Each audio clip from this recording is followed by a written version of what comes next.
talked about the student loan. Does that make sense to you? One of the important takeaways, and this is what we just talked about, was the fact that you're borrowing $7,500. You're going to be paying some amount of interest on that over a period of 10 years. And the question is, first off, how much do you pay a month? That would be a very fair question for the test next week.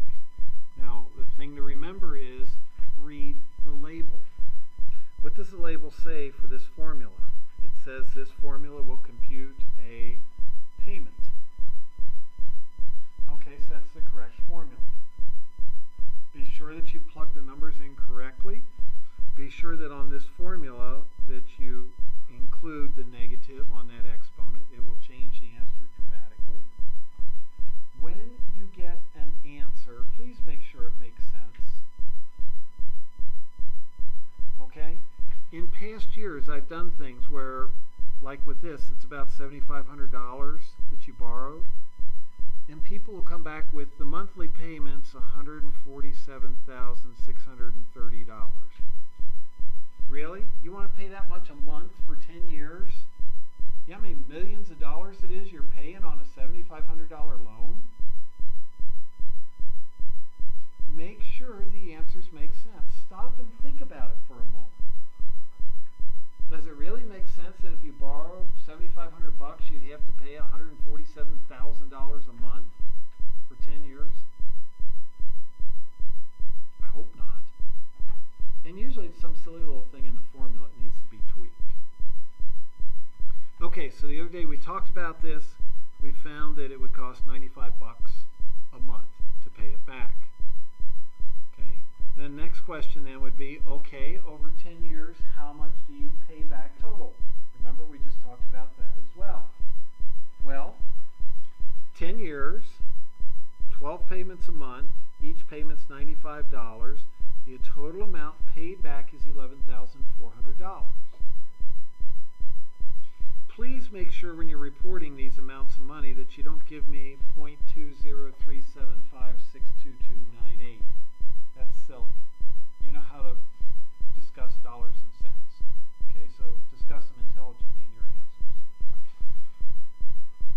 Next question then would be, okay, we've got the monthly payment. We figured how much the total payback is. Next question, now that you have the total payback, how much of the money that you've sent in is interest? Well, you gave them $11,400 in exchange for them giving you $7,500. Right? That's how the deal works. They give you $7,500, and at a later point you give them back $11,400. That's what a loan really does. The extra money that you're paying, $3,901, is all interest. Does that make sense to everybody? Real easy to figure out the interest, isn't it? It's real straightforward. It's just a simple subtraction problem. Whip out your calculator. Oh, yeah, your calculator. Make sure you bring one with good batteries. I won't have an extra. Okay. But what if we get here and realize that you forgot your calculator at home? Then what? Go to the library and check one out. You can check them out for a couple hours from the reserve desk. Okay. All right. We also talked about the fact that as you move forward on your payments, okay, some amount of that payment is going to be interest, and some amount of it is going to go against what you owe them. The interest is just money that, if you could imagine it like this, it's just money that they take and they stick it in their pocket and say, thanks, dinner time. The other portion of money is what they take and they say, oh, okay, I'm going to credit this against what you owe. So you send them $95 and they give you credit for paying them how much? $38.76. That's a good deal, isn't it? You send in basically $100 and you get credit for $38. That's how it works. But what happens is the next month, the amount that you owe has been reduced by that $38, which means that the interest is going to drop. So the interest on the second month is less. You've sent in the same amount of money, and with the interest being less, you're paying a little bit more against the balance. At the end of that month, they take and subtract this new amount that's slightly more and reduce the loan some more. On the third month, they figure out the interest on this new reduced amount, and it gives you a new interest, and it's gone down some more. Is the interest going down a lot? It's only going down about 30 cents a month, isn't it? Which means the amount that you're getting credited with is going up by about 30 cents a month. Yeah.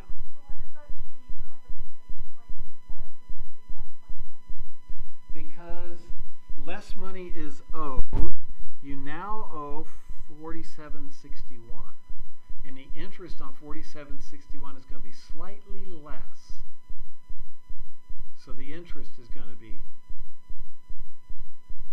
the $55.96 instead of the $56.25. So it comes down a little bit. Does that make sense? Is everybody okay? Okay. Does it look like you're making much progress there trying to pay that off? That's painful, isn't it? Every time you send in $100, you get credited with 40. Okay? This is how poor people stay poor. They get locked into this cycle. It isn't always that the person has a low income. Part of it may be that their income is not in the top half. But the other part is, what are you doing with the money that you do have?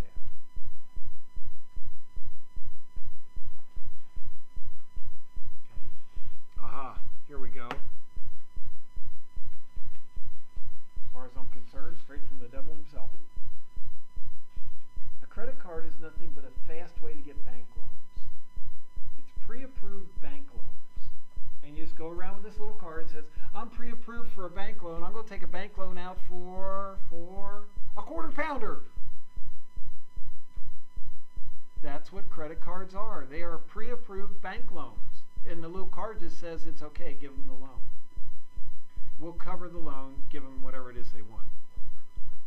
Credit cards are different from installment loans. Installment loans are going to be things like your car loan, your house loan, things like that, if you have those.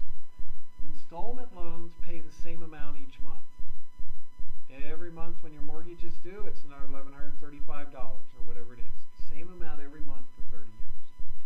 With a credit card, first off, this is painful. You're not required to pay the balance off in any period of time.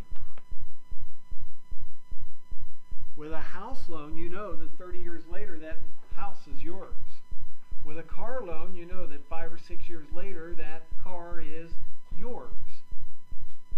With a credit card, well, just pay us what you can. I do the budget project now. I used to do a project in this class where I would set it up and say, okay, you got $2,500 on a credit card. The $2,500 is some books that you needed at school, some school fees. You met somebody and you thought they were really cool, so you took them out for a couple of nice dinners, bought them a nice Christmas present, and ta-da, now you're $2,500 in debt. Yeah, and Elijah's there, whoa. Okay, you whip out the scissors, you do plastic surgery. That means you cut up the credit card and never use it again.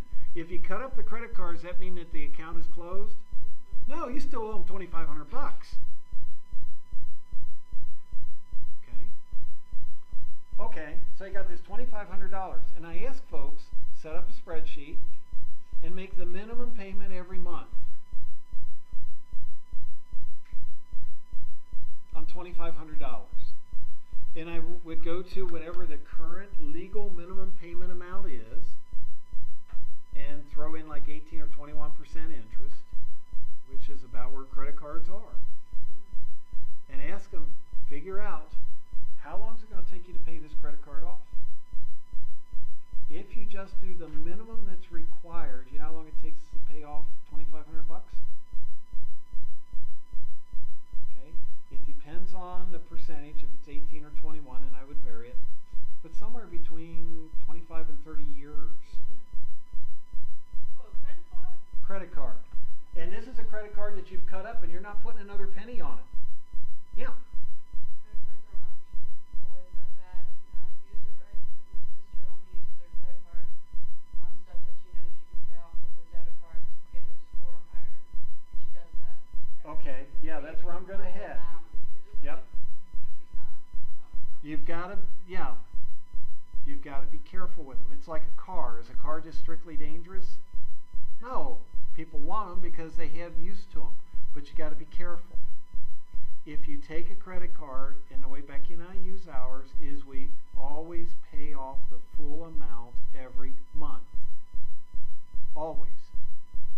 Always. Becky and my prenuptial agreement was, if we ever have a month where we can't pay the credit card off, we're cutting them up and we're done with them. We always pay them off that month. Always. Which is what your sister's doing. So all you're doing there is using the credit card as our crud.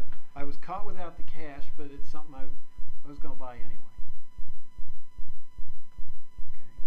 Okay. Or we have kids, so there are medical bills, so there are things that the medical insurance doesn't pay, and the bill comes in the mail, and now you got to pay it, and they all want it by credit card, so we use it for that kind of stuff too. Okay.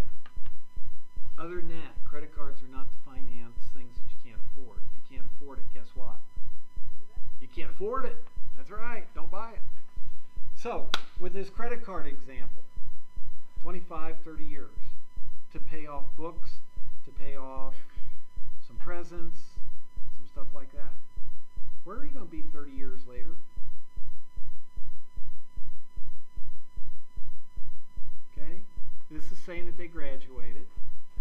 So like 22, 23, 24 along in there when you graduate. Add 30 onto that. You're going to be in your, I don't even want to say that, you're going to be in your 50s 30 years from that date, or 60s 30 years from that date. Financially, where you're going to be? Well, your kids are going to be grown and gone. You might be a grandparent. Your house is going to be paid for. No, not that. Get back. Okay? And here comes the catch. Let's put it like this. Your house is paid for. You're on the verge of retiring. You married somebody else. You found out whoever was a goofball.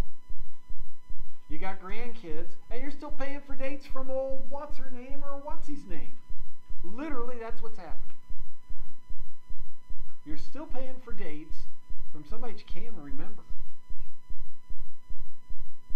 Okay. Now, some people will say, well, I always use my credit card because I get cash back. Yeah, you get a little bit. When was the last time you met anybody who said, you know, I became a millionaire from cash back on my credit card? Why did they give you the cash back? Well, because they feel guilty about taking so much from you, Chuck. No, they're trying to trap you into spend. The more you charge, the more you get. Ooh, I'm making money by spending it. No, you aren't. Okay, so be very, very careful. Okay, with only that minimum, it really gets dangerous. Okay, it can take a very long time to pay this off. Now, I'm serious, 25, 30 years on a $2,500 balance, it happens, and it's not hard to make it happen. Okay, $2,300, you realize, holy mackerel, this thing's getting out of hand. I want to pay this off in the next year, and I'm doing plastic surgery. Okay? The interest rate on your card, 21%. Is that high for a credit card? Or is that kind of standard? Standard. If you've read the fine print, 18 and 21% is standard. If you miss a payment, Okay, next time you get one of those credit card applications, read down the fine print where it talks about the APR. Read what it says happens if you miss a payment. The contract says they can boost that to 30, 40, 45%. Really? Really? Okay. Okay, so in this case, you want to pay your balance off in 1 year, and you've done plastic surgery. You will make no further credit card purchases. So the $2,300 is it. Nothing else going on it. Okay. How do you figure out the monthly payment? Well, what you first need to do is you walk over to your list of equations, and which label are you looking for? Are you looking for the accrued amount? The accumulated amount? No, you're looking for payment, aren't you? Oh, I'm looking for a label that reads PMT. I want the label to read PMT. Plug the numbers in. Okay, the principal, so $2,300. The percentage rate, 21. Balance over 1 year, that's one time a month, 12 months. Uh-oh, be careful, there's a negative sign there. And we've talked about how to crunch these puppies out. You can crunch it out. How much you pay in a month? $214.16. Now, what are the follow-up questions to this? Always in here. There's your monthly payment. How much are you going to pay back total? 14, 16 times, how many payments you going to make? 12. Okay, oh, well, that's not too bad. It's going to cost $2,569.92. This is the payback. Okay, there's that. How much interest did you pay? How do you get the interest? Minus, yeah, you really only owed him $2,300. So this isn't completely horrible compared to some that I've seen. How much interest do you wind up paying here?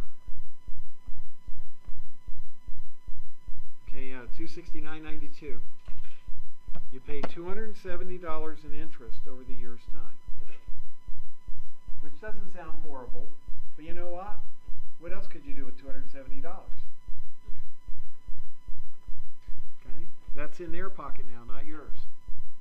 Does that make sense how to get those? Okay, this is where you can really save some money. If you do some of the stuff that I'm going to tell you here. Yeah, Parker? So did you add you go back one? There you go. Add 214 for 2,300, and that's how you got the payback? The way I got the payback was I took, okay, let's think about how this really works. We're going to send in $214.16 every month. Okay, I realize it's probably going to be an electronic transfer, but to make it a little bit more literal, think of it as you're writing a check every month. So how many checks are you going to write total? 12. So you take the amount times the number of checks. That gives you the payback. Okay? You're going to keep sending them the same amount of money each month. Add it all up at the end of the year, and there's your payback.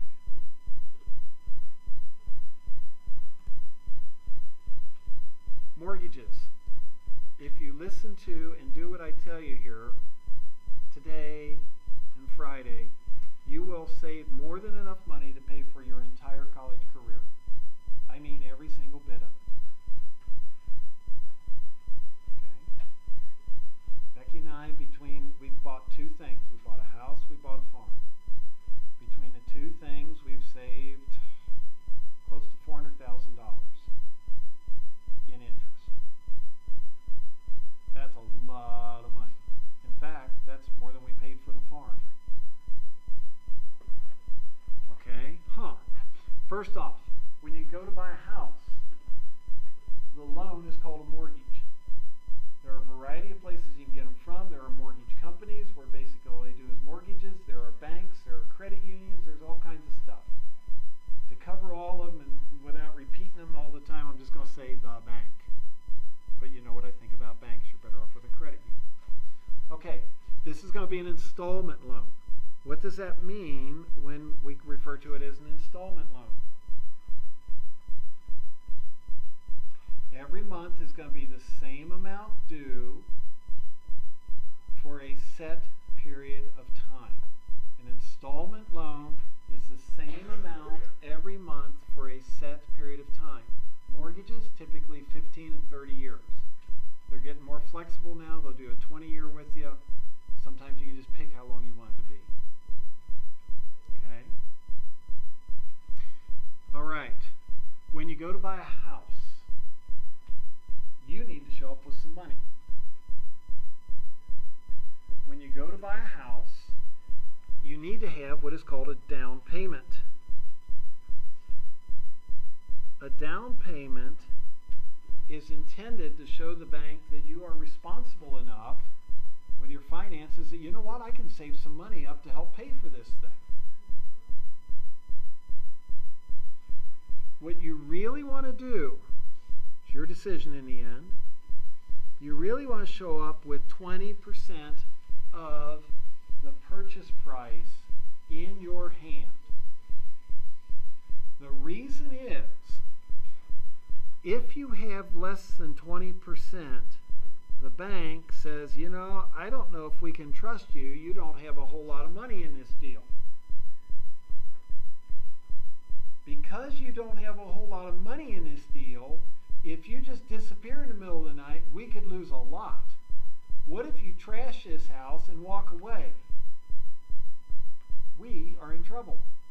The bank says we don't want to be in trouble. We're not in business to get in trouble. What they will require you to do, if you do not have 20% down, is to purchase insurance, PMI.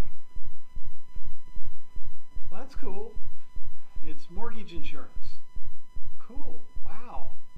Mortgage insurance covers the mortgage if you can't make the payments. Whoa, dude, back up the bandwagon. You mean if I stop making payments, this insurance will kick in and pay my house for me? What this does is it sends money to the bank to cover what you're not paying. But the catch is, the bank throws you out of the house. You're foreclosed. Sounds like you've seen it, or heard about it at least. Well, wait a minute. What's the insurance for? I'm paying for insurance. The insurance is to cover the bank, not you. It's like you paying for the neighbor's car insurance. Well, I really like my neighbors. I'm going to pay their car insurance for them. Does that insurance do anything for you? Nothing. PMI does nothing for you. Nothing. If you have 20% down, you do not have to have PMI. If it's less than 20% down, you've got to have it. Well, what if I don't want it? That's fine. The bank won't give you any money. It's their money. It's their ball. They'll take it and go home. Okay? When you go to buy a house, there is a closing. At the closing, you show up. The folks selling the house shows up. A couple of attorneys show up. The realtor shows up. Some people from the credit union show up. And you gather around this big table. And you sign about 5,000 papers. Okay?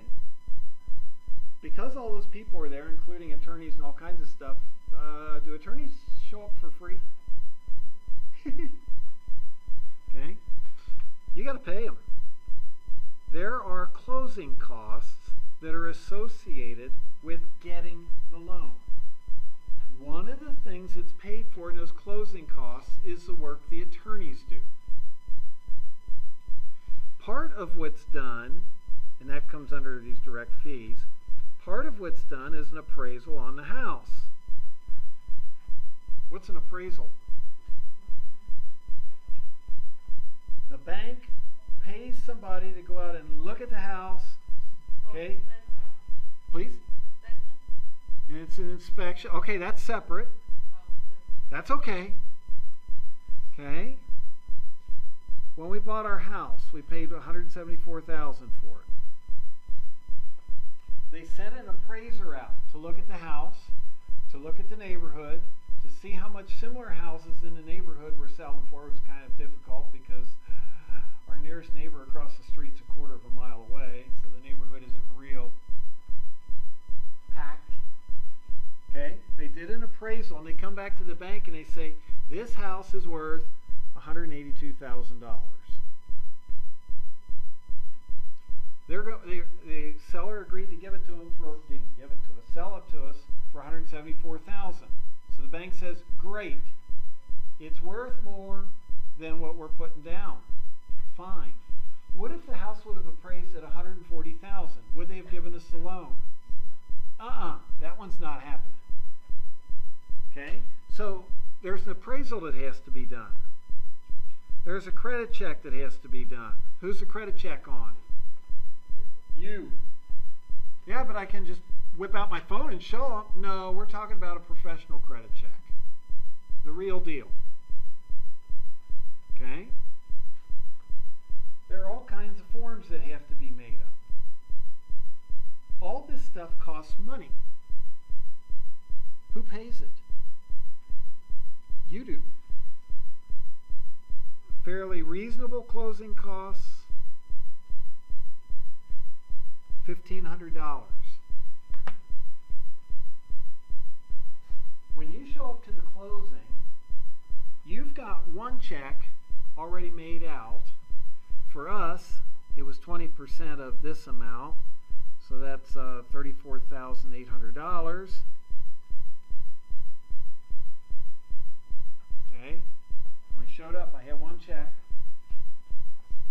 $34,800. I think I actually made it out for $35,000. Paying a little extra, reducing the amount of the loan.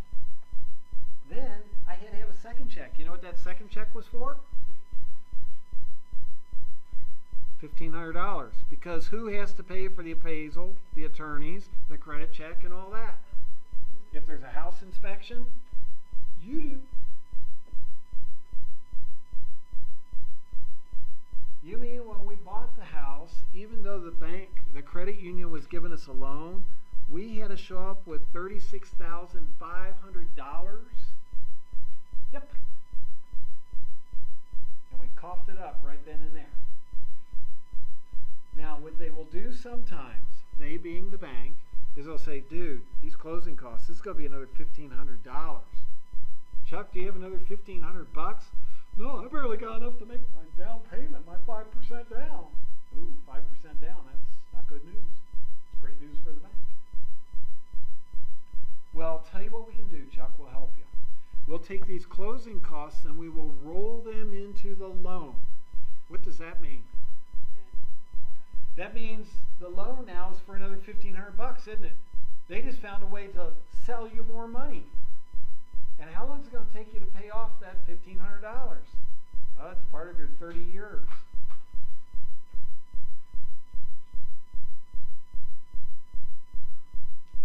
There are good ways to handle this stuff. Right now, what I'm trying to explain to you is what happens routinely. Okay? It's kind of like we're going to the casinos. And you got to be careful at the blackjack tables. Here's what's going to happen. This can happen. Here's the other thing that can happen. Blah, blah, blah. Okay? Right now I'm giving you all the warnings and all the stuff that can happen. I'm going to show you probably Friday how to, I don't want to say beat the system because you can't beat it, but how you can work it more so in your favor and save you a ton, hundreds of thousands, literally hundreds of thousands of dollars. Literally. Okay? The other thing they're going to ask you about is, you want to buy some points? Yeah, points? Don't go pointing at me, that's rude. Mom always smacked me upside the head when I point. Okay? Stop pointing at a very early age. Points? What are points? Well, And I want to show this to you so that when you get to this phase in your life and you're thinking, yeah, Chuck said something or other about points, I forget what they are, go online, do a search under mortgage points. What a point is an opportunity for you to decrease the interest rate on the loan by paying them more money up front. No way, get out of here. I can pay more money and it'll reduce the rate? Yes. That sounds like a great deal. Sometimes. That's right. Everything in the banking industry has a but with it. You've got to know what you're doing, or this stuff's going to cost you tens of thousands of dollars. Those are big mistakes. Your house is where you can make the most expensive mistake of your life. What's the second most expensive mistake? Begins with a D. I. V. O-R-C-E. Okay? Nobody comes out looking good in a divorce except for the attorneys. Okay? And if you think you're going to find somebody better the second time around, you're going to find somebody different. Okay? I didn't say better. Okay? Anyway, back to mortgage points. What is the deal anyway? Well, this is kind of a nice little setup here. What you do is you talk with the loan officer and you say, so tell me about points. You've got to figure this out on your own. For 1 point, which is 1% of the loan value. Now on this, they're assuming you're borrowing how much money? $200,000. 1% of $200,000 would be $2,000. What this means is if you give the bank $2,000, look what they do to the interest rate. They'll drop it. Well, why would you want to lower interest rate? You're not paying as much back, are you? So what you're doing is you're paying a little bit more up front. Okay? And in exchange for paying a little bit more up front, they're going to drop the rate. Now, this gets to be kind of an interesting relationship as far as, will this really pay off? Is it worth $2,000 for the loan to come down 1/4%? If you're going to be there for 30 years, probably. The other option would be to just leave it at 4.5% and put the extra $2,000 against the loan now, so you've saved 4.5% interest on $2,000 for 30 years because you've paid it now instead of way at the end. When you reduce the APR, it reduces your monthly payment. Do you see it? It goes from $1,013 to $983. If you give them $4,000, it brings your monthly payment down to $954.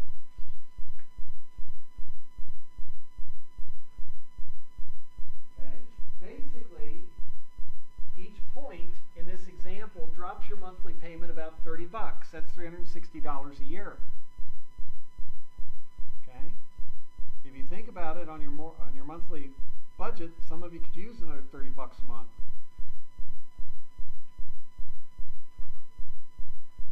The question is, how long is it going to take for you to break even? In other words, how long is it going to take for you to have saved enough by the cheaper interest rate to get back your $4,000 or your $2,000? In this example, it takes about 68 months. That's how many years?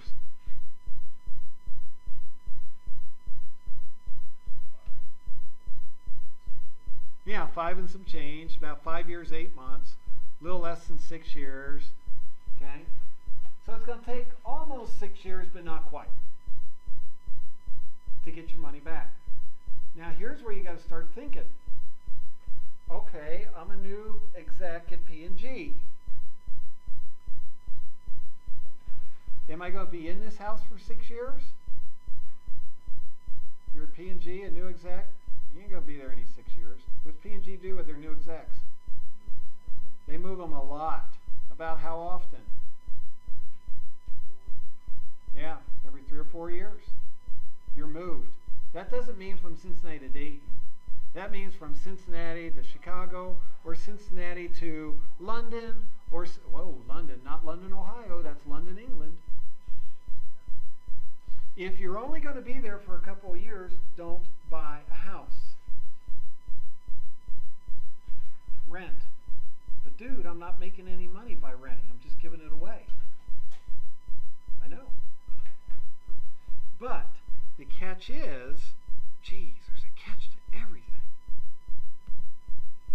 If you buy a house and then sell it 4 years later, is the value of that house likely to have gone up a whole lot? No. Are there expenses involved with selling a house? Yes. Well, like what? Well, like one, you got to get it cleaned up again.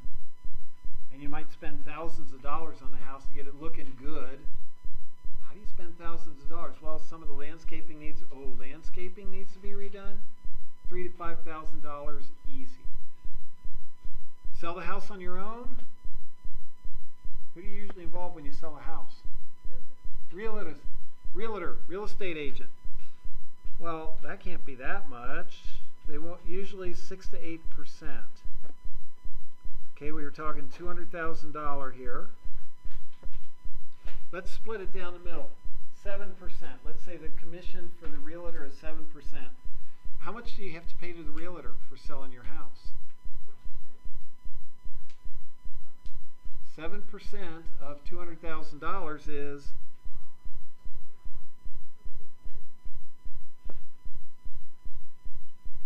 you're going to pay the realtor how much?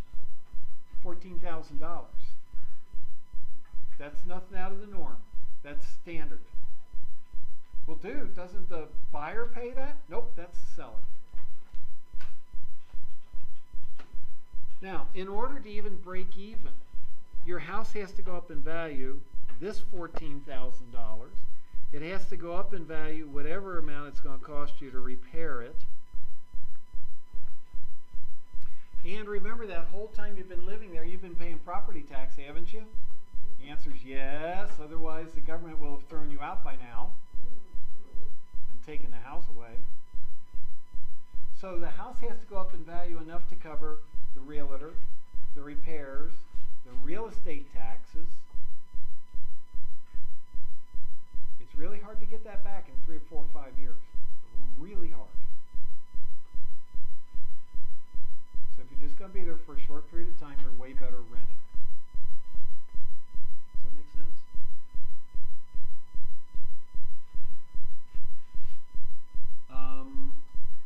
I've listened on the radio, okay, to call-in shows with financial advisors. And sometimes people will say, well, my company's transferring me to Nebraska. Should I keep my house here in Cincinnati and just rent it out? Well, you ever coming back to Cincinnati? I don't know. I don't know where they're going to send me next. Why would you want a house in Cincinnati then? Well, I can rent it and make money off of it. If you were normally just living in Nebraska, would you have chosen to buy a house in Cincinnati to rent? No, why would I do that? That's stupid. Well, why do you want to keep it? Oh, never mind. Okay. So if you find that you're moving and you're not planning on ever coming back, or it doesn't look like you're coming back for a long time, don't treat that property as rental property. Are you okay? Hey, Friday, what's this quiz going to cover? 4C, and what did we cover here? What section's this? 4D. This is 4D, okay? We definitely got credit cards. We definitely got loans. We got some into mortgages. You can start working on the homework. I'll see you Friday. I hope you have a terrific day. got a quiz Friday.